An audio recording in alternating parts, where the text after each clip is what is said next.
శ్రీమాత్రే నమ. జై గురు దత్తాత్రేయ నమ.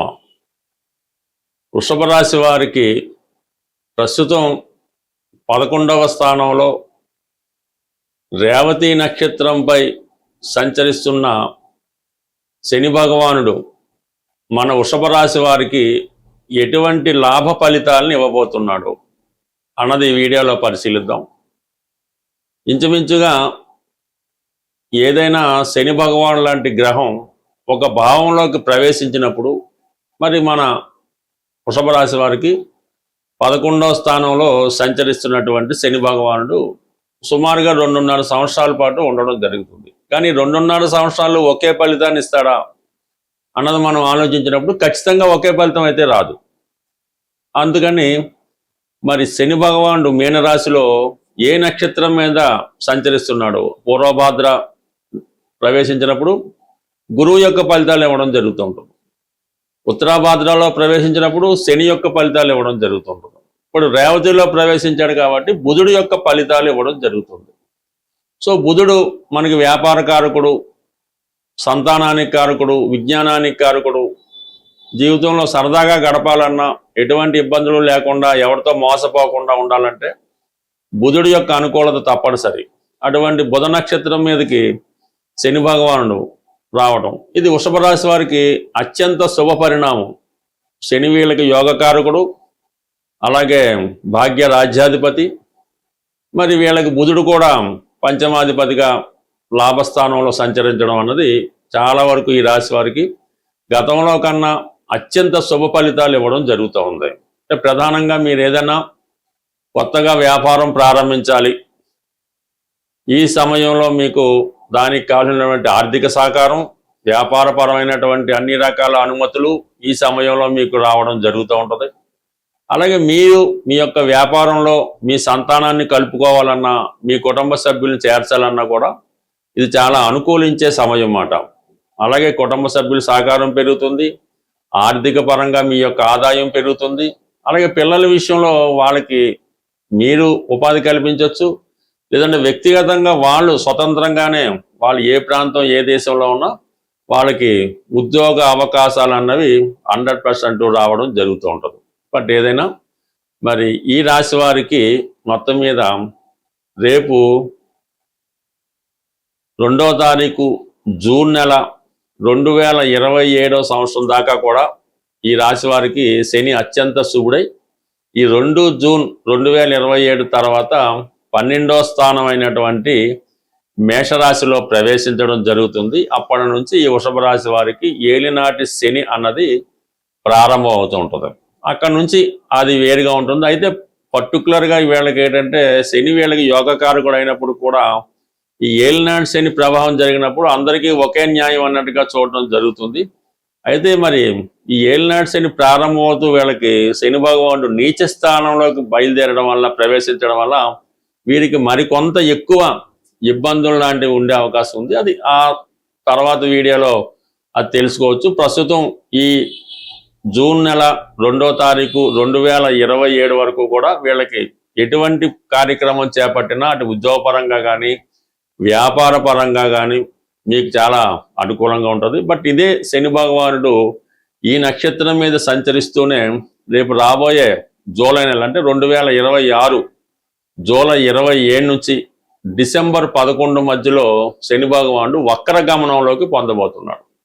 ఏదైనా వక్రగమనంలోకి వెళ్ళినప్పుడు కూడా శని మీకు అత్యంత శుభ ఫలితాలు ఇవ్వడానికి అనుకూలిస్తూ ఉంటుంది. అంటే 9 దశమ భావ ఫలితాలు ఇవ్వడం జరుగుతుంటుంది. ఇప్పుడు లాభంలో ఉంటూనే 10వ భావ ఫలితం ఉంటుంది. అంటే 10, 11 భావాలు మీకు యాక్టివేట్ అవుతాయి. అంటే వృత్తి, దాని మీద లాభం, అంటే ఉద్యోగపరంగా ప్రమోషన్ లాంటివి రావడం, గతంలో ఆగిపోయినటువంటి ఉద్యోగ ప్రయత్నాలు తిరిగి మీరు ప్రయత్నించవచ్చు, ఆగిపోయిన ప్రమోషన్ లాంటిది కూడా రావచ్చు. లేదంటే గతంలో మీరు ఏదైనా ఉద్యోగం కోసం ప్రయత్నం చేశారు, సరే దాన్ని విడిచిపెట్టారు, ఇప్పుడు ఆ ఉద్యోగం రావడం లాంటిది ఉంది. అంటే మొత్తం మీద ఏదైనా శని వక్రించినా కూడా వీళ్ళకి 10, 11 భావాలు ఇవ్వడం వల్ల మరింత ఉత్సాహకరంగా ఈ శని భగవానుడు ఈ రాశి వారికి సహకరించడం జరుగుతుంది. బట్ ఏదైనా ఈ వృషభ రాశి వారికి ప్రస్తుతం అన్ని గ్రహాలు కూడా ఏదో విధంగా సహకరించడం వల్ల మరి ఈ గోచార ఫలితాల్లో వృషభ రాశి వారికి నెంబర్ 1గా మన శని భగవానుడు వీళ్ళని సహకరించడం జరుగుతుంది. ఎవరైతే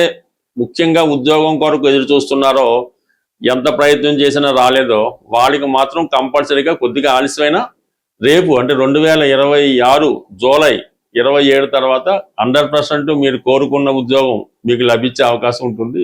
ఏదైనా మనం గ్రహాలకి పరిహారాలు చేసుకున్నప్పుడు అంటే రెమెడీస్ పాటించినప్పుడు ఒక్కొక్క గ్రహానికి ఒక్కొక్క విధంగా మనం వాళ్ళని ఆ గ్రహాల్ని సంతృప్తిపరచవలసి ఉంటుంది. సూర్యునికి ప్రసన్నం చేసుకోవాలంటే సూర్య నమస్కారాలు ఆదివారం నియమంగా ఉండడం ఇది కామనం.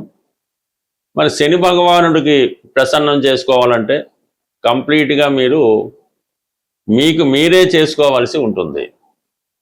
క్రమశిక్షణతో ఏ పనైనా చేయడం అన్నది శని భగవానుడికి ఇష్టమైనది.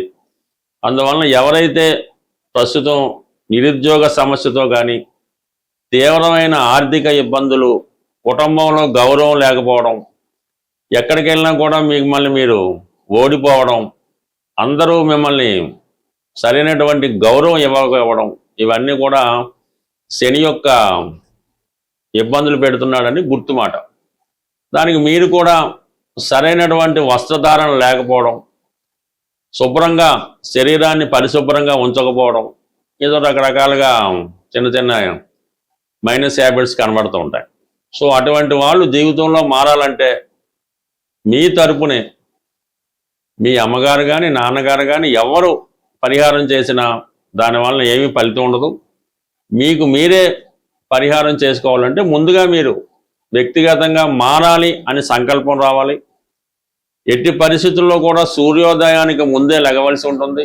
అలాగే మీ శరీరాన్ని ముందు శుభ్రంగా ఉంచుకోవాల్సి ఉంటుంది. శుభ్రమైన బట్టలు, శుభ్రమైనటువంటి స్నానం, అలాగే సాంప్రదాయ దుస్తులు కాదు కానీ ఒక మంచి దుస్తులు ఎప్పటికప్పుడు బెటర్మెంట్గా ఉంటూ మార్చుకుంటే నెమ్మదిగా అది మారడం జరుగుతుంటుంది.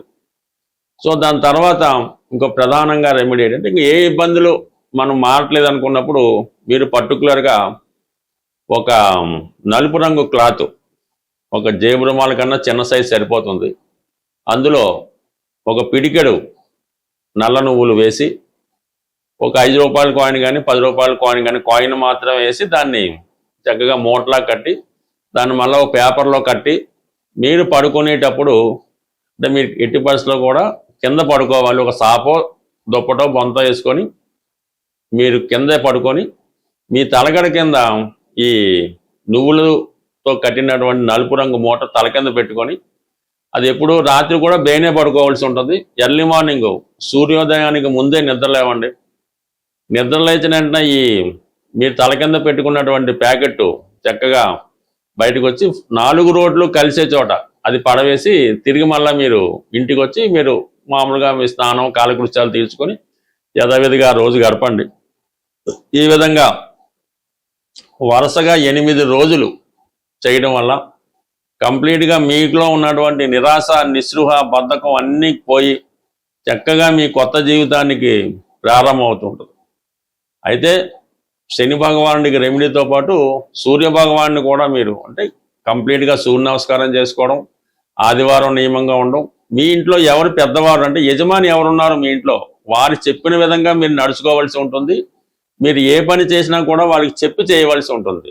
ఒక క్రమశిక్షణ, ఒక సాంప్రదాయం, ఒక శుచి శుభ్రత పాటించినప్పుడు కంప్లీట్గా శని భగవానుడు మిమ్మల్ని కంప్లీట్గా అనుగ్రహించడం జరుగుతుంది. అంటే మొత్తం మిమ్మల్ని ఫ్రీగా వదిలిపెట్టి చాలా హ్యాపీగా మీ జీవితం నడుపుకునే విధంగా సింపుల్ రెమెడీతో మీరు మీ జీవితాన్ని మీరే బాగా చేసుకోవచ్చు. మీరు ఇది అయిపోయిన తర్వాత కూడా కంటిన్యూగా క్రమశిక్షణతో ఉంటే రోజు రోజుకి మీలో అభివృద్ధి చాలా బ్రహ్మాండంగా ఉంటుంది. బట్ ఏదైనా శని ప్రభావం వల్ల నిరుద్యోగులుగా ఉన్నవాళ్ళు ఏం చేయాలంటే కోతులకి ఆహారం పెట్టవలసి ఉంటుంది. ఏదైనా అడవుల్లో కొద్ది దూరం ఉంటారు, రోడ్ల మీద కాకుండా మామూలు కొద్దిగా రిమోట్ ప్రాంతంలోకి వెళ్తే కొద్దిగా లోనికి వెళ్ళి అంటే అడవో తోట ఉంటుంది, ఆ లోనికి వెళ్ళి కోతులకి మరి వేరుశెనగ ఉండలు కానీ శనగ ఉండలు కానీ అంటే బెల్లంతో కలిపి చేసినటువంటి ఉండల్ని ఆ కోతులకి ఆహారంగా పెట్టడం వల్ల మీకు ఎంబటినే ఉద్యోగం వచ్చే అవకాశం ఉంది. అంటే ఉండలు పెట్టడం అంటే 4-5 కాదండి, 4 కేజీలు 5 కేజీలు తయారు చేయించి పుష్టిగా ఆ కోతులకి ఈ శనగ ఉండలు బెల్లం ఉండలు పెట్టడం వల్ల మీ నిరుద్యోగ సమస్య తీరుతుంది, రుణ సమస్య కూడా చాలా ఇమీడియట్గా తీరిపోయే అవకాశం ఉంటుంది. స్వస్తి.